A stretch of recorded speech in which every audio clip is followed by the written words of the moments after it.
Rescue officers are at this hour conducting assessments in the 3 Palu neighbourhoods flattened by the recent earthquake and tsunami in Indonesia. The group has finally been granted access to the hot zone after partnering with a local NGO. The Indonesian government has placed major restrictions on the movement and operations of foreign aid organizations who've descended on the island country on humanitarian missions. Our correspondent Njanji Chauke is at the epicentre of the natural disaster and he joins us now live. Njanji, a very good morning to you. What time is it where you are? Thanks for joining us here in Balarua in the neighborhood of Palu, one of the areas that have been hardest hit by the Indonesian earthquake and subsequent tsunami. As I speak to you right now, I'm standing right at the epicenter, the area where this earthquake and tsunami happened. This area where I am at the moment was literally swallowed by the earth. I'm standing on top of one of the structures. This used to be a house. I don't know if the camera person can just pan around a bit so that our viewers can have a clear picture. This was the roof. I think this is the roof of the house. This house has caved in all the way down. We are now standing on its roof, and then to my right, which is your left, is the mountain. So you can see the devastation that has been caused here. We can see the local military who have taken charge of this search and rescue operation here.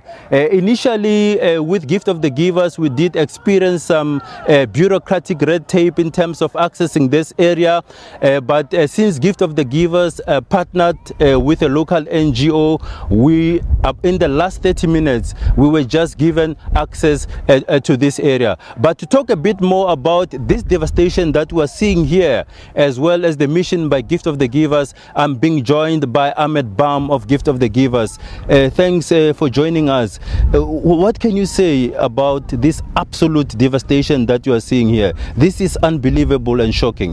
In Njanji, if you're looking at the magnitude of devastation, it is unbelievable. It is really at such a large scale in areas like this at the moment. You can actually smell the stench of dead bodies around. There hasn't been any USA markings in it, so our search and rescue teams will be coming in tomorrow just to assist and try and locate bodies. If not, hopefully we can even see if we can find some live patients. There's a lot of voids in this structure here. You can see it's lots of structural collapse, so we're going to be doing that tomorrow.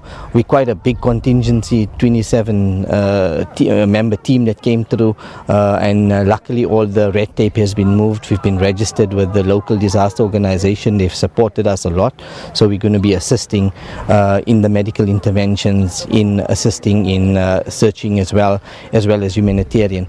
But I mean, we've just been granted access, like you say, 30 minutes ago, and to look at the magnitude of this, from here we're going to be traveling to another place 10 minutes away, and I believe from our local NGO here, PPPA, that the devastation is just like this. So imagine it's at a very big magnitude. We're going to do as much as we can while we're here and try and see how we can assist and maximize our time here with our highly skilled team. It's 11 days later since disaster struck. Do you think there's still any hopes of finding any survivors?